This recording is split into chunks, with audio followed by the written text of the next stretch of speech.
Welcome to another Lenical video. Today we're doing Popin Cookin Tanoshii Waffle. It's a doozy, this one. So this is a do-it-yourself type of candy. They give you a bunch of pouches of things and some little molds, and then you just add some water, and that's about it. As you can see, you don't have to bake or anything like that.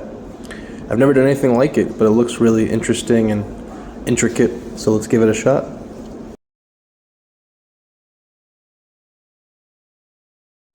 So there is a plethora of different steps. It looks like at least 5 different distinct steps to make this. I guess you use different parts of the mold that you find inside. Not really sure. It looks really interesting and really in depth, so looking forward to seeing what's inside.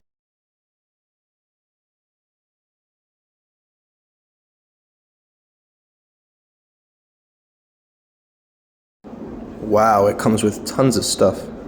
Several different packets.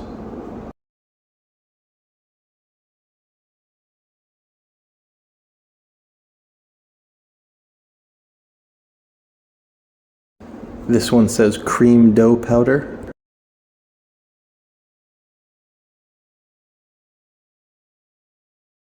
Cocoa dough powder.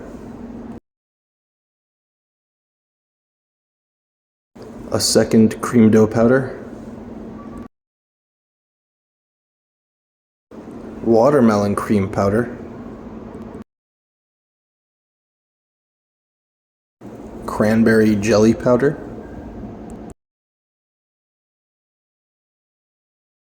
Blueberry sauce powder.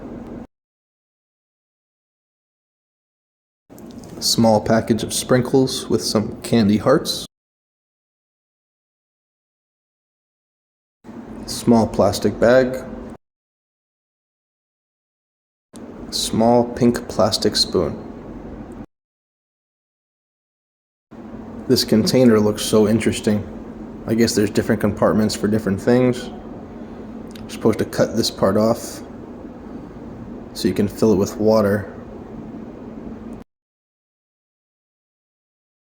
The instructions say you should pour it into this little reservoir here.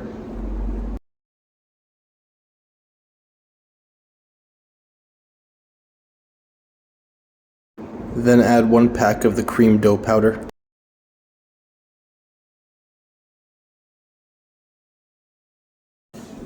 Mix it up with your little spoon. Then it will turn into a pasty dough that looks like this. So next you're going to cut out the mold that looks like a heart. You trim the edges off this, and then you can press little waffles. You put the previously made paste in there, and then squeeze it like a little waffle mold. And there you go. Now we have our first heart-shaped waffle ready for action. Following directions, we add another cup of water to the same reservoir as before. Repeating the same process as before. Press the little guy out too. Okay, now we have 2 waffles ready to go. So we're not even halfway done, but it's interesting. It's like an activity as well as a snack. So we're going to do the same thing as before, except this time with the cocoa dough powder mix. Okay, so now we have all 3 of our waffles ready, and on to the next step. So now that we're done with the waffles, we're going to make little cranberries. Let's see how that goes. So get your cranberry jelly powder packet ready. The instructions said to add it to the corner reservoir this time.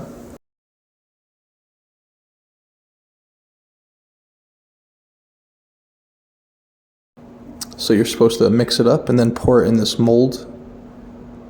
After that, it's supposed to solidify in about 10 minutes. Now we're going to the watermelon cream part.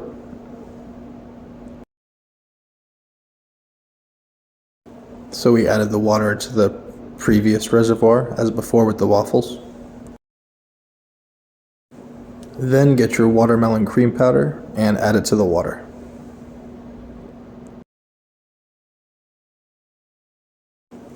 Give it a good mix, and when it starts to look like toxic sludge, you're ready.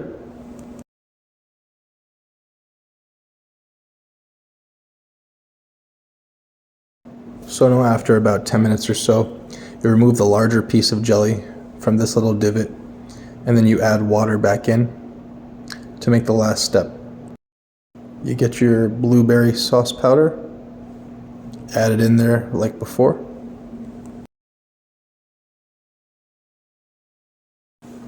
So now we take the blueberry sauce and put it into a bag so we can decorate our waffles.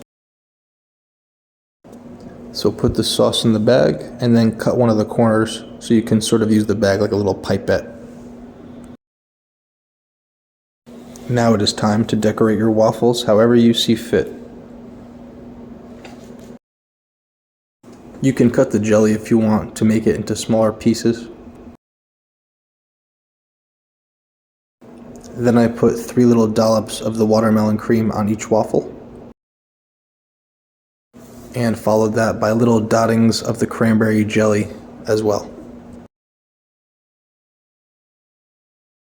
Can't forget those sprinkles, of course. Only 20 minutes later, and now you're ready to eat your beautifully decorated waffles. Well, at least it looks pretty, because the taste is pretty horrible. The waffles just have a really soggy, pasty texture, and everything tastes of artificial food dyes in general. For my rating, I would give this a 0.9 out of 10, because I think it's technically edible.